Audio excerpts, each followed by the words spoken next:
Bismillahirrahmanirrahim. Assalamualaikum warahmatullahi wabarakatuh. Perkenalkan, nama saya Junaidi Sugiansyah. Di sini saya akan mempresentasikan hasil tugas UAS otomasi industri saya.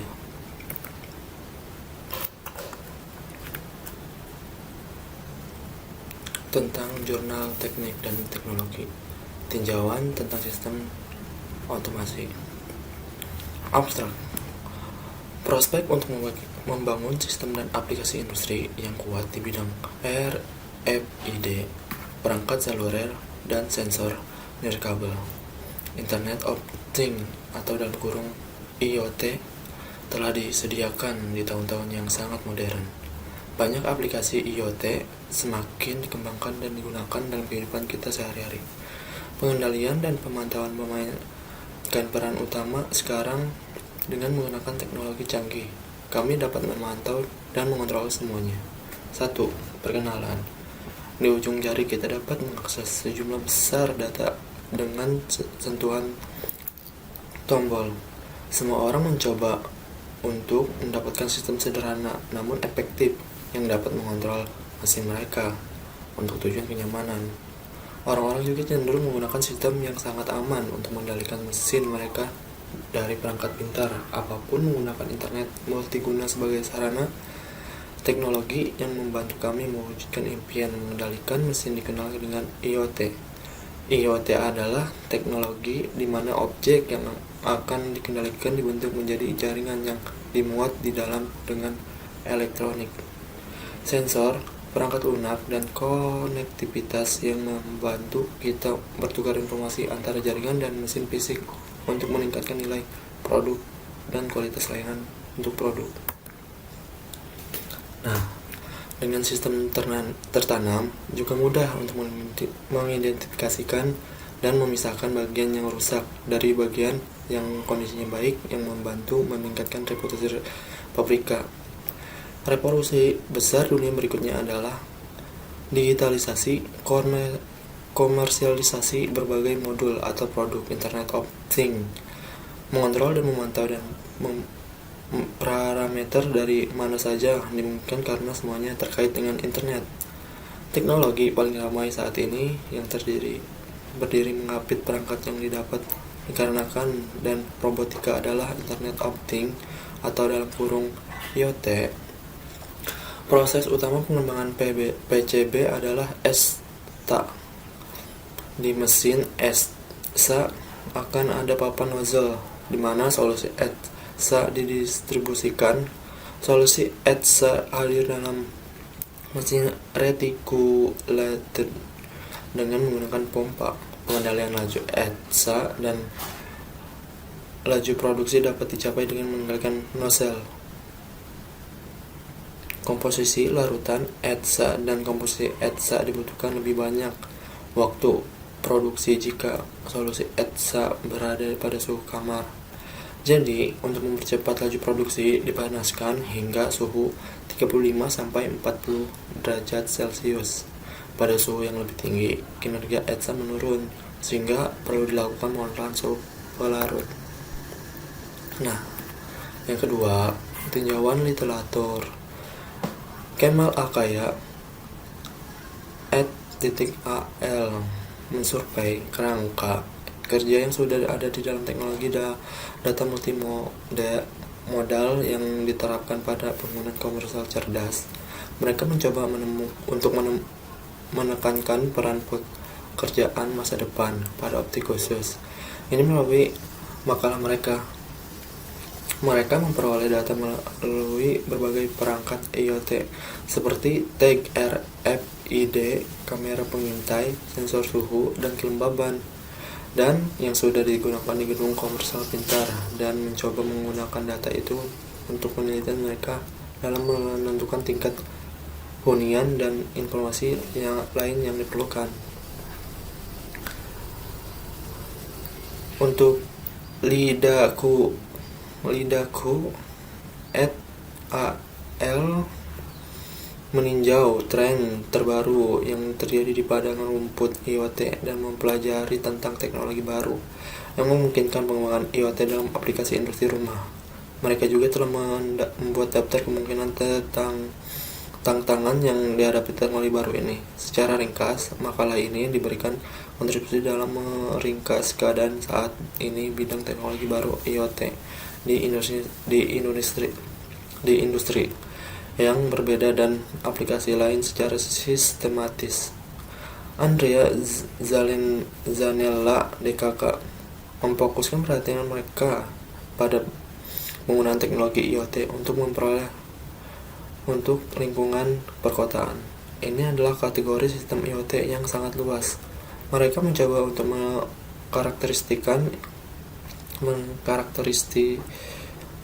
mengkarakterisasi ini teknologi dengan sengaja oleh domain aplikasi spesifik mereka. Visi khusus ini bertujuan untuk memanfaatkan penggunaan pengetahuan komunikasi tingkat tinggi untuk memberikan layanan bernilai tambahan bagi warga kota itu oleh pemerintah kota. Nah, upaya mereka bergantung pada gagasan bahwa aktivitas penggunaan utama di rumah terkait dengan seperangkat listrik yang diperlukan untuk melakukan aktivitas ini. Oleh karena itu, mereka mengajukan bagaimana mungkin untuk mendeteksi aktivitas penggunaan saat ini dengan mengamati pemanfaatan energi tingkat perangkat yang halus. Hubungan antara aktivitas dan perangkat listrik ini memungkinkan untuk mendeteksi perangkat yang dapat membuang-buang energi di rumah. Menurut Al-Fuqaha ET.AL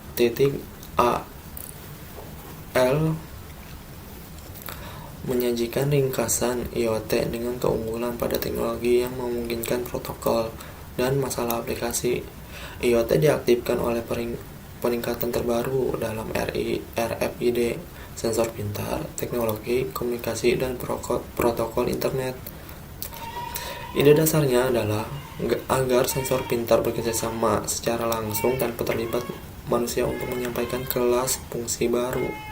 IoT diharapkan dapat menghubungkan berbagai teknologi untuk memungkinkan aplikasi baru dengan menghubungkan objek fisik bersama-sama untuk mendukung pengambilan keputusan yang cerdas. Makalah ini memberikan garis horizontal IoT. Nah, dan yang ketiga, teknologi yang diusulkan. Sistem IoT yang diusulkan terdiri dari dua bagian. Satu, klien dan server. Ketika daya dihidupkan sensor yang sesuai statistik untuk merekam data dari parameter yang sesuai. Data yang dihasilkan oleh sensor akan dikondisikan dan diperkuat menggunakan sistem Raspberry Pi. Nilai sensor akan terus diunggah ke halaman web. Setiap orang yang berwenang dengan kredensial yang tepat akan dapat memperoleh data yang diperlukan dari mana saja, kapan saja, memantau dan mengontrol beban melalui IoT dengan sukses. Orang yang berwenang akan diberi izin melalui login dengan menggunakan username dan password.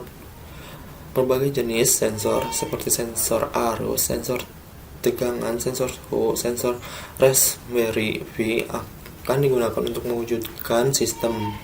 Parameter penting dari motor induksi adalah tegangan dan arus yang akan dipantau dengan menggunakan sensor tegangan dan sensor arus. Nah, ini adalah gambar sistem tata letak yang diusulkan. Nah, untuk gambarnya mohon maaf itu agak sedikit buram, gak kelihatan karena kita mencari di Google juga. Nah, kita lanjut saja. Suhu. Dengan menggunakan kedua parameter kritis ini, konsumsi daya akan dihitung sesuai dengan diidentifikasi jenis yang sesuai akan diberikan. Jika tidak ada perawatan yang diperlukan, sinyal akan muncul. Jika sistem memerlukan perawatan dalam beberapa hari, lampu akan menunjukkan warna oranye. Jika perawatan yang mendesak diperlukan, lampu menunjukkan warna merah. Ketika daya melebihi level tertentu, maka motor mati secara otomatis. Suhu larut dan pengontrolan pemanas di dalam mesin biasanya dengan menggunakan sensor suhu. On dan off otomatis akan dikendalikan oleh sensor suhu yang akan secara otomatis mematikan pemanas ketika melewati suhu tertentu. Sensor suhu bahan kimia yang digunakan untuk tujuan ETSA akan dipantau dan dikendalikan oleh sensor suhu. Ini akan digunakan untuk secara otomatis menghidupkan dan mematikan sistem pemanas berdasarkan suhu yang dirasakan. Sensor tegangan untuk menurunkan tegangan secara linear ke tingkat yang lebih rendah yang sesuai dengan instrumentasi dan proses manufaktur menggunakan trafo tegangan. Rasio step down dari tegangan pada saluran yang diukur yang akan ditentukan oleh jumlah lilitan kawat di sekitar inti. Nah, ketiga itu relay, perangkat yang akan mengontrol rangkaian daya rendah untuk beralih antara arus atau tegangan yang relatif tinggi dan mengendalikan kinerja rangkaian akan dicapai melalui relay. Kami akan merancang PCB untuk menghubungkan peralatan seperti lemari es dan hal-hal lain seperti motor DC. Nah, kesimpulan dari jurnal yang saya ini, salah satu masalah utama yang dihadapi instrumen adalah bagaimana secara efektif memantau dan mengendalikan mesin-mesin di industri dengan menggunakan makalah penelitian di atas. Diamati bahwa sebagian besar pekerjaan dilakukan pada penggunaan teknologi IoT dalam hal otomasi rumah.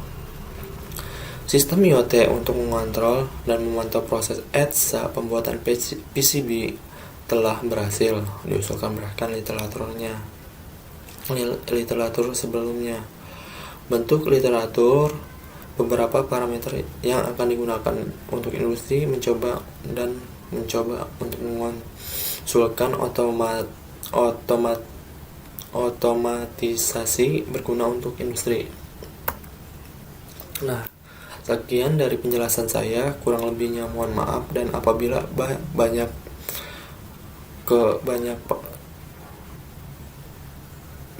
yang kurang jelas mohon dimaafkan. Sekian dan terima kasih. Wassalamualaikum warahmatullahi wabarakatuh.